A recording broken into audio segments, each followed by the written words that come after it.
नमस्कार मंडळी. सकाळचे वाजत होते 11:30 आणि आज मी घरी आहे बिकॉज खूप सारा तुफान आलेला आहे बाहेर. म्हणजे पावसामुळे शाळांना सुट्टी देण्यात आली आहे, कारण की पाऊसच एवढा जोरदार चालू होता. रिक्स नव्हती घ्यायची म्हणून शाळांना डायरेक्ट सुट्टी देण्यात आली होती.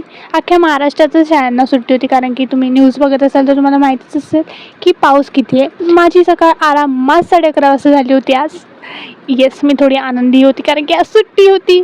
मग वातावरण एवढं छान होतं, मग म्हटलं चला आज आपण कांदा भजी करूया. आणि विदाऊट आंघोळ पांघोळ करता पारोशा अवतारात मी कांदा भजी करायला घेतली होती, बिकॉज खूप अशी क्रेविंग झाली होती कांदा भजी खाण्याची. म्हणून मग लवकर लगेच कांदा भजी बनवली. आणि मग दिवसभर तर काही केलं नाही. मग रात्री डायरेक्ट गेलो होतो बाहेर, कारण की पाऊस थोडासा नॉर्मल झालेला होता, कमी झालेला होता. सामान वगैरे घ्यायचं होतं. मी आणि माझी बहीण मामी निघालो. पहिले तर सामान थोडंफार घेतलं, त्यानंतर आम्ही लगेच गेलो पाणीपुरी खाण्यासाठी. शेवपुरी, मस्तपैकी शेवपुरी एन्जॉय केली. आणि आमच्या मातोश्रीने जे सामानाची लिस्ट दिली होती ते सामान घेतलं. आणि अशा प्रकारे आजचा दिवस गेलेला आहे. आता यासोबतच आपण भेटूया पुढच्या ब्लॉगमध्ये. ब्लॉग आवडले असेल तर लाईक शेअर सबस्क्राईब करायला विसरू नका. तोपर्यंत बाय.